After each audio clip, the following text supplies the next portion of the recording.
Professor Dr. Susharit Bhakdi, Sie sind Mediziner, Infektiologe und Experte für Mikrobiologie. Sie gehören zu den am häufigsten zitierten Medizinforschern in Deutschland. Heute sprechen wir über das Coronavirus. Das Virus versetzt die Welt in Alarm. Die Folgen werden immer dramatischer. Auch in Deutschland ist der Ausnahmezustand. Was sind überhaupt Coronaviren? Die Viren kommen weltweit bei Tieren und Menschen vor und bilden eine Großfamilie, die unter uns ist. Normalerweise spielen sie medizinisch keine Rolle, weil sie nur leichte grippale Infekte machen oder fieberhafte Schnupfen. Höchstens ältere Menschen mit Vorerkrankungen sind vielleicht etwas gefährdet. Jetzt kommt ein neuer Vertreter auf die Bühne und versetzt die Welt in Angst und Bange. Warum? Covid-19 wurde in China entdeckt und breitete sich dort sehr schnell aus, war aber begleitet offensichtlich mit vielen Todesfällen, mehr als man erwarten würde. Dann kam die Alarmmeldung aus Norditalien, dass Ähnliches dort sich abspielte. Allerdings, und das muss man wirklich bedenken, in anderen Gegenden der Welt, wo das Virus sich ausgebreitet hat, wurden solche scheinbare Todesraten von 4, 5, 6% nicht erreicht. So zum Beispiel in Südkorea Todesrate angeblich 1%, England 0,3%. Wieso scheinbare Todesrate? Scheinbar, weil wenn ein Virus nicht selbst tötet oder allein tötet, sondern nur im Verbund mit anderen Krankheiten, dann darf man dem Virus nicht die Schuld allein in die Schuhe schieben. Dass dieses passiert bei Covid-19 ist nicht nur falsch, sondern gefährlich irreführend, weil dadurch vergisst man, dass viele andere Faktoren, lokale Faktoren, mit einer entscheidenden Rolle spielen können. Zum Beispiel, was eint Norditalien mit China? Was haben sie gemeinsam? Frage, Antwort, die horrende Luftverschmutzung,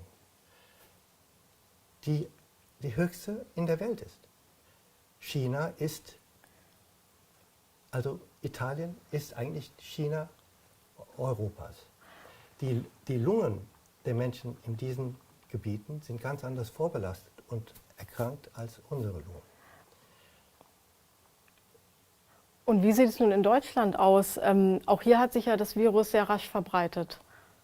Ja, das sieht eigentlich so aus, als ob die Verbreitung jetzt unterwegs ist.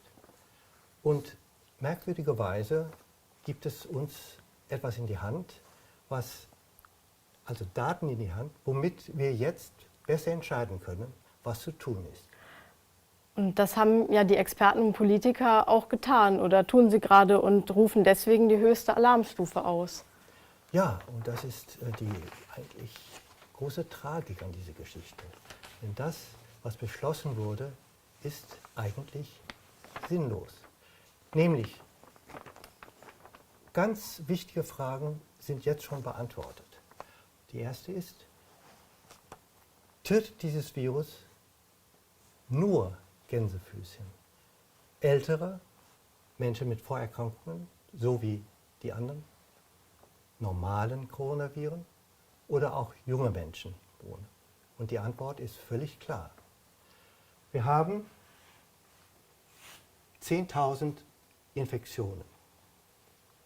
99% der Menschen haben keine oder nur leichte Symptome. Hieraus ist bereits abzuleiten, dass es falsch und eigentlich nicht erlaubt sein dürfte, von 10.000 Erkrankten zu sprechen. Die sind nicht krank. Infektion ist also nicht identisch zu setzen mit Erkrankung.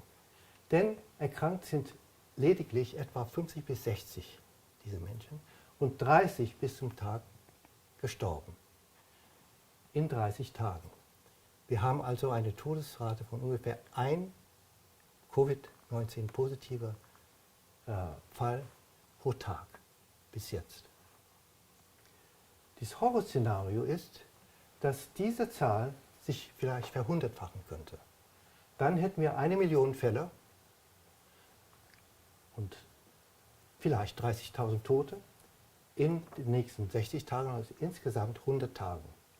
Das ergibt 30 Tote pro Tag. Dieses Horrorszenario versucht man jetzt abzuwenden. Und also die jetzigen Maßnahmen zielen also darauf hin, die Ausbreitung des Virus zu verlangsamen und dadurch zu verhindern, dass demnächst täglich neue Todesfälle gemeldet werden. Ja, wobei die Decke etwa bei 30 Tote pro Tag liegt, laut alledem, was wir hier wissen. Jetzt hört sich das vielleicht sehr viel an, 30 Tote pro Tag. Man muss aber bedenken, dass hier in Deutschland jeden Tag 2200 Menschen über 65 Jahre sterben. Man muss bedenken, dass diese Menschen mit aller Wahrscheinlichkeit mindestens zu 1% normale Coronaviren tragen.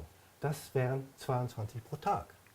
Die ganz normale Coronaviren, die Geschwister von Covid-19 tragen. Und die sterben uns jeden Tag. Alleine der Unterschied ist, dass man hier nicht von Corona-Toten spricht, weil man weiß, dass das Virus eigentlich an diesem Geschehen eine sehr, sehr untergeordnete Rolle spielt. So, jetzt wollen wir dieses Szenario verhindern, dass die 30 diese ersetzen. Das ist das, was jetzt passiert. Wir haben Angst, dass bei 1 Million Infektionen mit dem neuen Virus 30 Tote pro Tag zu beklagen sein werden und realisieren nicht, dass die ganze Zeit bereits mindestens 20, wenn dann nicht 30 oder 40 oder 100 Patienten, die sterben, mit den gleichen Vorerkrankungen, mit der gleichen Vorbelastung, Coronavirus positiv sind.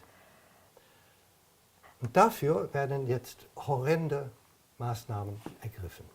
Was halten Sie denn von den Maßnahmen?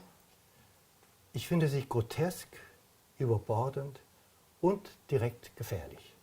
Gefährlich, weil, schauen Sie, jeder Mensch, jeder ältere Mensch hat das Recht, sich zu bemühen, nicht zu den 2200 zu gehören, die jeden Tag uns verlassen.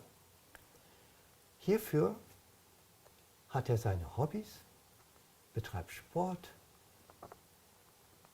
pflegt seine sozialen Kontakte, besucht Veranstaltungen und so weiter und so fort. Das fällt jetzt alles weg. Sie können davon ausgehen, dass diese Maßnahmen insgesamt die Lebenserwartung dieser 2200 Menschen verkürzen wird. Dann haben wir natürlich die wirtschaftlichen Folgen, die so horrend sind und für viele existenzgefährdend. Und letztlich haben wir natürlich die direkten medizinischen Folgen. Wir haben jetzt schon Engpässe bei der Versorgung. Es können Operationen nicht durchgeführt werden. Es können kranke Menschen nicht versorgt werden, optimal versorgt werden. Personal wird abgezogen oder fehlt in den Krankenhäusern, weil die Mütter auf ihre Kinder aufpassen müssen. Das sind alles Dinge, die natürlich auch noch schlimme Folgen haben werden. Ich kann nur sagen, diese Maßnahmen sind selbstzerstörerisch. Und dass, wenn die Gesellschaft die akzeptiert und durchführt, gleicht dieses einem kollektiven Selbstmord.